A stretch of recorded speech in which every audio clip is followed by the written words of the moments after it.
welcome to the Coors Event Center. I am Matt Smith for Mile High Sports. Thank you very much for tuning in. Another year of Colorado basketball got kicked off today. 2017-18, the regular season began, and Colorado opened up 1-0 as they took down the UNC Bears 66-51 this evening. Tad Boyle getting a win over his former program. Colorado came out a little sluggish in this one. Part of that, I think, had to do with their senior leader on this team, George King, redshirt-senior, fifth-year guy, picked up 2 fouls, 2 turnovers in the first 4 minutes, would sit the rest of the first half, and it was up to the rest of these guys to really step up and contribute. Of course, 8 freshmen in this year's class, including point guard McKinley Wright, who has already made a name for himself, and fans got to see a good taste of what he can do in some real competitive action, not just a scrimmage, not just a preseason trip. Tonight, McKinley with 10 points. He was the 3rd leading scorer for the Buffs.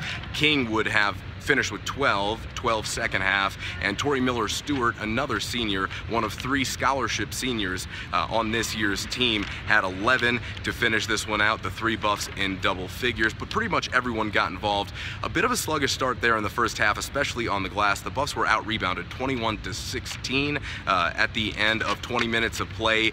They led, though, 35-24, and a big bright spot tonight was Colorado's defensive effort. They held Northern Colorado scoreless for the last, I think, 10 of that first half, went on an 8-0 run, closed things out. In the second half, things, I think the effort, I asked Tory Miller-Stewart after the game if he received any message from Tad Boyle, you know, at halftime in the locker room about that rebounding effort, and he said he couldn't repeat what Tad said in the locker room at halftime. However, the Buffaloes came out and certainly received that message in the second half. Miller-Stewart, along with the rest of this Buffs team, combined to out-rebound UNC 29-17 in the second half alone, finish out-rebounding them 45-38. Some other good things I noticed from that first half: Delion Brown came in, was a big spark plug after George King couldn't play the rest of that first half. Of course, those 2 fouls.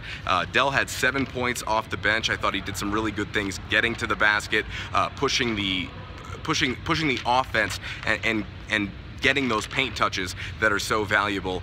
Tad said in the first half that 16 of Colorado, they had 36 possessions, and 16 of 20 times the Buffaloes got paint touches. It resulted in either a score or a foul. So getting the ball inside out, of course, that is the Colorado system here under Tad Boyle, inside out, and they did that very well, I thought, in that first half of play. They had a solid press that led to that first half, end of that first half run. Second half, like I said, they came back, fight back on the glass, and George King asserts himself, and it was really right away. He finishes with 12 points and 9 rebounds, had 12 points and 8 rebounds in the second half. Tad Boyle said we really wanted to get him involved right away. They ran a set play for George. First play of that second half, George also felt like he asserted himself more in that final 20 minutes of play, crediting Naaman Wright for a good support from the bench. And that's one thing that I want to bring up.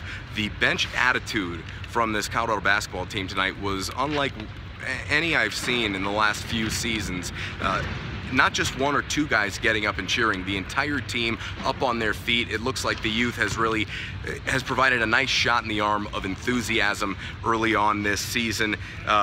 The Buffaloes kind of let UNC get back in this game. It was tied 41-41 with just over 13 minutes left in the second half, and then things really ratcheted up. Colorado did a very good job converting stops to scores. They got out and run, actually outscored UNC tonight 10-0 in fast break points. They went on a 16-3 run from the 13-minute mark to just under the 7-minute mark, and that turned a 41-41 game to a 57-44 game. The Buffs pulled away. They did those things that we would expect them to in the second half against a team like this, but don't discount this UNC Bears team.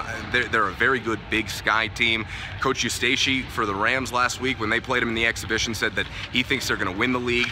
Tad said the other day he feels they'll be top 3 in the league, of course, after the game, saying he thinks they're going to win a ton of games. Said they won't score less than 51 the rest of the season. And I think the most impressive performance was Colorado held UNC in both halves to under 35% from the field, 31% from 2, or for overall, excuse me, in the first half, 10% from 3, and in the second half, 33% from the field and 22% from the 3-point line. But The other thing you have to consider in this game is the fact that Northern Colorado shot 6 of 37 from behind the arc. So this was a team that was hoisting the long ball, and Tad was saying part of that issue in their getting out rebounded in the first half was the fact that when you shoot so many threes, you get more long rebounds, and the guards have to step up and contribute, and that leads me perfectly into my next point, which is one of the other freshmen I thought really had a nice debut tonight. Lazar Nikolic from Serbia, in 15 minutes has 6 rebounds, and for a team that had to replace 22 rebounds from last season, that's a big step, and he's going to earn minutes if he can do that consistently. Tad even said that after the game. We talked about McKinley, obviously. 10 points, 4 rebounds, and 3 assists in his debut in a team-high 31 minutes, 5 of 14 from the field. And this is something that Tad said after the game, and I definitely wanted to bring up. It definitely wasn't McKinley's best game in every facet. That's exact, to use Tad's words, in every facet. He was 5 of 14 from the field. He certainly was searching for a shot a little bit, but he got to the rim. He created for his teammates at times. He did have 3 turnovers, so a 1-to-1 assist-to-turnover ratio. The turnovers were something coming in we were a little concerned about after we saw numbers from that Italy trip, but he tonight really proved why there's such a buzz about him. I mean, I've seen him play personally now since June, and ever since June he has the respect and he has the command of this offense already, and it's not perfect, but it's pretty darn good for a kid who just played his first regular season game in a Buffaloes uniform. And Tad saying afterwards, there's not much more he can say about McKinley. He's just a special player. He's not going to be a good player. He's going to be a great player. You know, the adjectives that you can use, there are plenty of them about McKinley, but the truth of the matter is he's the engine that makes this CU team go. His teammates really, really look to him to initiate action, especially offensively, and he competes on the defensive end of the floor. I think that was something that really caught my eye tonight, specifically with McKinley, is his defensive effort was that of a player who plays with a lot of pride. And I think that that is something that we needed to see reinstilled in this program, not just on a one-guy basis. We saw that bleed over into his teammates, and I think we're only going to see more of it as the season progresses. But some good stuff early here from McKinley. Lazar, obviously. The one bad thing that I'll mention is they were 11 of 25 from the free throw line, 44%, but Tad after the game saying that they were 20 of 22 last Saturday in the scrimmage against SMU. So it's a little concerning that there's such a big difference between the scrimmage just last week and tonight's game. Hopefully nerves had a bit to do with that, but Colorado's certainly going to shoot a few extra free throws, I would imagine, in practice over the next few days. They passed their first test tonight, especially on the glass, which was a huge concern for Tad Boyle in the last few weeks. For me, I had seen in practice the last few days this team dial in, and so had Tad. He mentioned that after the game. They played with a sense of urgency tonight, and I think that even though there's a lot of learning going on the floor right now, there were some really good signs in the first game of the season. Tory Miller-Stewart, I thought, was really solid, especially for a team that's going to have to play small for a large part of this season. They don't have a ton of size on this team. Dallas Walton did get in the game there at the end, played just a few minutes, but I like what I see. There's a lot of versatility that Tad can use, and he's certainly already begun to experiment and dabble with it here and there. Of course, defensively, you gotta love the fact that you hold a team to under 35% in both halves and under 30 points in both halves as well.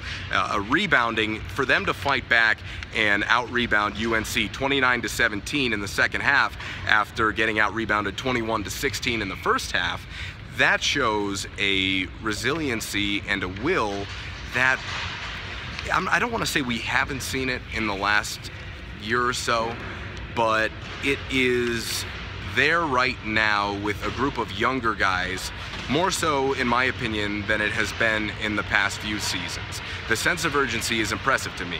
They're a resilient bunch. There's good chemistry on this team, and it was a good building block. That's the other thing. There was a lot of things that happened on film on this floor tonight that weren't perfect, but are great teaching tools that this coaching staff will use over the next few days as they prepare for the University of Denver on Tuesday, November 14th. Of course, Rodney Billups and company will come down into the Coors Event Center, and I know Rodney's certainly looking forward to that one. That game means a bunch to him, and certainly does for the Colorado coaching staff. That Denver team is better than they were last season, so it'll be interesting to see how this Buffaloes team can match up with them. Certainly some work to be done here in the next few days in practice, but a good first step for a young team who is certainly going to be learning, even most likely through March. With 8 freshmen on it, you're still going to have a lot of experience and reps that need to be seen before you can really have a full translation of what you're trying to implement. But the game plan, I thought the knowledge of the game plan tonight was pretty well absorbed by the younger kids, and like I said, good signs. It's the first game. Certainly, Tad said after the game, and this is a good way to wrap it up, he can breathe a sigh of relief now. He was very worried about this one being their season opener, and Colorado gets it out of the way. 1-0, the new era of Colorado basketball has officially begun. Just a few days off before they strap things back up and head right back to this building where they take on the University of Denver. Thanks for tuning in, as always, on Mile High Sports. I am Matt Smith. Make sure you follow along on Twitter @RealMattSmith and @Mile High Sports. Until next time, thanks as always for tuning in.